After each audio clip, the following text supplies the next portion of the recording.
ভিভোর পক্ষ থেকে আপনারা এতদিন লো স্পেসিফিকেশনের সাথে আসা হাই রেঞ্জের স্মার্টফোনগুলো দেখে এসেছেন, বাট ভিভো এখন শাওমি আর রিয়েলমিকে কিল করার জন্য তাদের T1 5G স্মার্টফোনটাকে লঞ্চ করে দিয়েছে এবং এই ফোনটা যে প্রাইস রেঞ্জে এসেছে সেটা আসলেই আমেজিং। স্ন্যাপড্রাগন 695 5G SoCর মতো চিপসেটকে ইউজ করা হয়েছে ভিভোর এই ফোনটাতে, যেটা কিনা global Xiaomi Redmi note 11 pro 5G স্মার্টফোনটাতে ইউজ করেছিল শাওমি।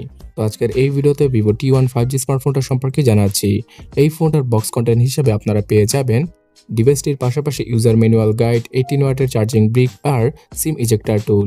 অনলাইন সেগমেন্টের স্মার্টফোন হওয়ায় এখানে ভিভো কোনো হেডফোনকে প্রোভাইড করেনি। ইউএসবি টাইপ সি ডাটা কেবলটা থাকছে ফোন থেকে চার্জ দেওয়ার জন্য অথবা ডাটা আদান প্রদান করার জন্য। ফোনটার ব্যাক প্যানেলের ডিজাইন দেখে প্রথমেই আপনাদের পছন্দ হয়ে যাবে। আর ভিভোর কোনো স্মার্টফোনের ডিজাইন যে কারো পছন্দ হয়নি এমন পাবলিক খুঁজে পাওয়া খুব কঠিন। ব্ল্যাক কালারটা কিছুটা সাদামাটা হলেও রেইনবো কালারটা অনেকেরই পছন্দ হবে। তবে পেছনে বরাবরের মতো ভিভো সস্তা মাপের প্লাস্টিকে ইউজ করেছে, তাই অবশ্যই ব্যাক পলির পাশাপাশি একটা টিপু কেসকে ইউজ করার পরামর্শ রইল। ফোনটার ব্যাক প্যানেলে পাওয়া যাবে ট্রিপল ক্যামেরা সেটআপ, আর এখানে ক্যামেরা বক্সটা বিশাল বড়, তার সাথে ভিভোর ব্র্যান্ডিংটা তো থাকছেই। তবে হতাশ করার ব্যাপার হচ্ছে গিয়ে ভিভোর অন্য 10টা স্মার্টফোনের মতোই নথযুক্ত ডিসপ্লের সাথে আসে ভিভো T1 5G স্মার্টফোনটা। বর্তমানে পাঁচুলের যুগে এই নথযুক্ত ডিসপ্লে দেখতে হয়তো কারোই পছন্দ হবে না। তারপরও 120 হার্জের রিফ্রেশের যুক্ত এই IPS LCD প্যানেলে আপনারা 240 হার্জের টাচ স্যাম্পলিং রেটটা পেয়ে যাবেন, যার মাধ্যমে কিনা গেমিংয়ে অনেক বেশি সহায়তা পাওয়া যাবে ফোনটার ডিসপ্লে থেকে। এছাড়া এই ডিসপ্লে প্যানেলটার উপর কী ধরনের প্রোটেকশন গ্লাসকে ইউজ করা হয়েছে সেটা ভিভো স্পেসিফিকভাবে জানায়নি। আর এই ডিসপ্লে প্যানেলটাতে 450 থেকে 480 নিটসের পিক ব্রাইটনেস পাওয়া যাবে। এলসিডি প্যানেলের ডিসপ্লে থেকে আমরা মোটামুটি এইরকম ব্রাইটনেসের দেখাই পেয়ে যাই, তাই সানলাইটে হয়তো কিছুটা প্রবলেমে পড়তে হতে পারে আপনাকে। Out of the box Android 11-এর পাশাপাশি ফান্টাস OS 12-এর সাথেই আসে ভিভোর এই স্মার্টফোনটা এবং খুব শীঘ্রই অ্যান্ড্রয়েড 12-এর আপডেটটাও চলে আসবে ভিভোর এই ফোনটাতে। ফান্টাস ওএসকে নিয়ে আমার নতুন করে কিছু বলার নেই, শুধুমাত্র লেট করে আপডেট দেওয়া ছাড়া এই ইউজার ইন্টারফেসে তেমন কোনো প্রবলেম নেই। তেমন কোনো বাগ ভাল্লুক অথবা প্রবলেমের দেখা পাওয়াই যাবে না ফান্টাস OS 12 থেকে, এবং অ্যান্ড্রয়েডের সব ধরনের প্রয়োজনীয় ফিচারই থাকছে এই ফান্টাস OS 12-এ। এর আগে ভিভোর ইউআইটা অনেকটাই আইফোনের iOS থেকে কপিক্যাট করা ছিল, বাট এখন ভিভো খুব ভালোভাবেই অ্যান্ড্রয়েড ফোনের জন্য অপটিমাইজ করেছে তাদের ইউআইকে।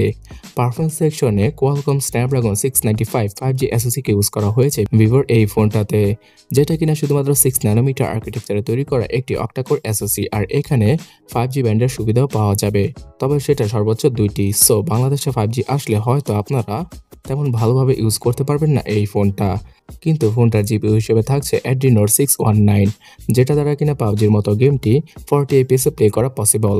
হয়তো আগামী আপডেটের মাধ্যমে এখানে 60 FPS এর অপশনটাও চলে আসতে পারে, কারণ এই চিপসেটটা গেমিংয়ের জন্য মোটামুটি ভালোই। আর আপনারা যদি পারফরমেন্সকে আন্দাজ করতে চান তাহলে স্ন্যাপড্রাগন 720G এর সাথে আসা ফোনগুলোর মতোই পারফরমেন্স পাওয়া যাবে ভিভোর এই ফোনটাতে। মানে হচ্ছে গিয়ে রেডমি নোট 10 প্রো, রিয়েলমির 7 প্রো, 8 প্রো এই সকল স্মার্টফোনের মতোই পারফরমেন্স ডেলিভার করতে পারবে ভিভো T1 5G স্মার্টফোনটা।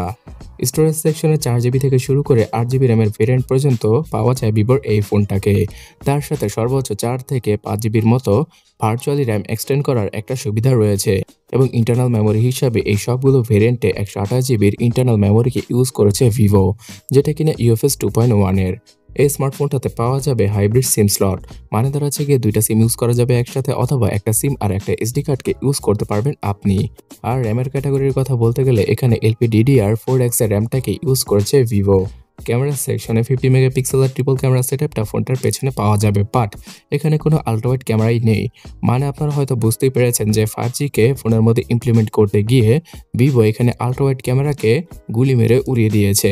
আর এমনটা শুধুমাত্র ভিভোই করছে না, বর্তমানে রিয়েলমি আর শাওমির স্মার্টফোনগুলোতেও আমরা এইরকম কস্ট কাটিংয়ের জিনিসগুলো দেখতে পাই।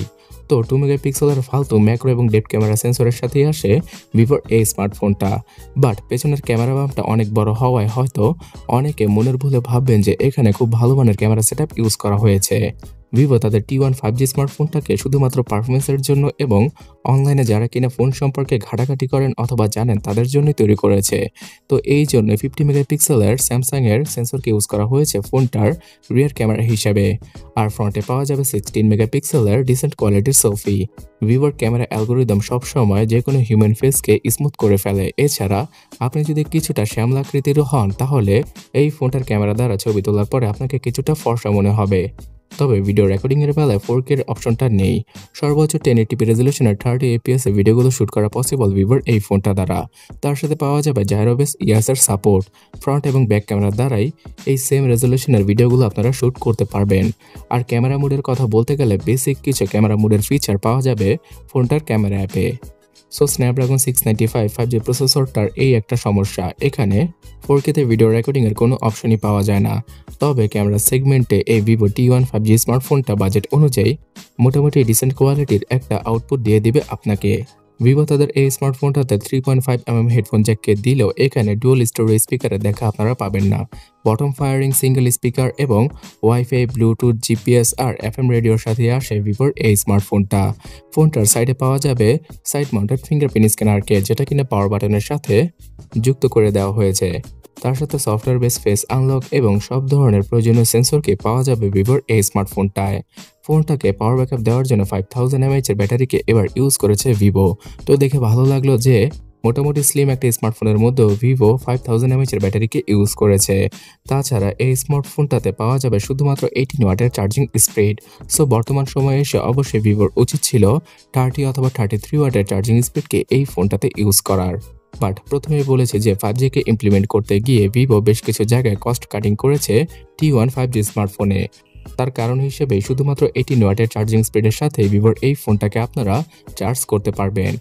তো 1.5 থেকে 2 ঘন্টার মতো সময় লাগবে এই স্মার্টফোনটা ফুলি চার্জ করতে। আর একবার চার্জ দিলে 60 হার্টজ রিফ্রেশ রেটে আপনারা একদিনের মতো ব্যাটারি ব্যাকআপ পেয়ে যাবেন নর্মাল ইউসেজে ভিভো T1 5G স্মার্টফোনটা থেকে। এই ফোনটার ওজন হচ্ছে গিয়ে 187 গ্রাম। তাছাড়া 8.3 মিলিমিটার থিকনেসের সাথেই আসে ভিভোর এই স্মার্টফোনটা। স্টার্লিং ব্ল্যাক এবং রেইনবো ফ্যান্টাসি এই দুটা কালারের সাথে ভারতের মার্কেটে লঞ্চ করা হয়েছে ভিভো T1 5G স্মার্টফোনটাকে। আর এই ফোনটার চাহিদা যদি বেশি থাকে তাহলে বাংলাদেশে আমরা আনঅফিশিয়ালভাবে শাওমি এবং রিয়েলমিকে কমপ্লিট করার জন্য এই ফোনটাকে দেখতে পেয়ে যেতে পারি। ভারতের মার্কেটে এই ফোনটার 4128GB ভেরিয়েন্টের প্রাইসটা শুরু হচ্ছে শুধুমাত্র 15,990 রুপি থেকে। তবে প্রথম এই স্মার্টফোনটা শুধুমাত্র 14,990 রুপিতেই পাওয়া যাবে। তাছাড়া 6GB আর 8GB র্যামের ভেরিয়েন্টের প্রাইসিংটা আপনারা স্ক্রিনে দেখতেই পারছেন। সো বাংলাদেশের মার্কেটে শুধুমাত্র 18 থেকে শুরু করে 23,000 টাকার মধ্যে আমরা আনঅফিশিয়ালভাবে ভিভো T1 5G স্মার্টফোনটাকে পেয়ে যাব। যদিও কিনা প্রথম ফোনটার প্রাইস কিছুটা বেশি রাখা হতে পারে, বাট পরবর্তীতে এই 18 থেকে 23,000 টাকার আশেপাশে আনঅফিশিয়ালভাবে T1 5G স্মার্টফোনটাকে আমরা বাংলাদেশের মার্কেটে পেয়ে যেতে পারি। তবে অফিশিয়ালভাবে এই ফোনটা আসার তেমন কোনো সম্ভাবনা নেই। আর এই ফোনটা এত কম প্রাইসে পাওয়ার একমাত্র কারণ হচ্ছে গিয়ে ফোনটাকে ভারতের মার্কেটে শুধুমাত্র অনলাইনেই পাওয়া যাবে। মানে দাঁড়াচ্ছে গিয়ে অফলাইন স্টোরে যতগুলো খরচ রয়েছে সেটা ভিভোর করতে হবে না। অনলাইনে যারা কিনা ফোন ঘাটাঘাটি করে কিনতে পারেন তাদের জন্য ভিভোর এই ফোনটা। তবে যাই হোক, ভিভো T1 5G স্মার্টফোনটাতে বাজেট অনুযায়ী খুব ভালো একটা চিপসেট রয়েছে।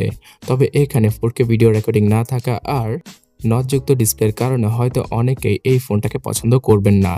আদারওয়াইজ অন্যান্য সকল দিক দিয়ে শাওমি এবং রিয়েলমির মতোই কিলার একটা প্রাইসে চলে এসেছে ভিভো T1 5G স্মার্টফোনটা ভারতে।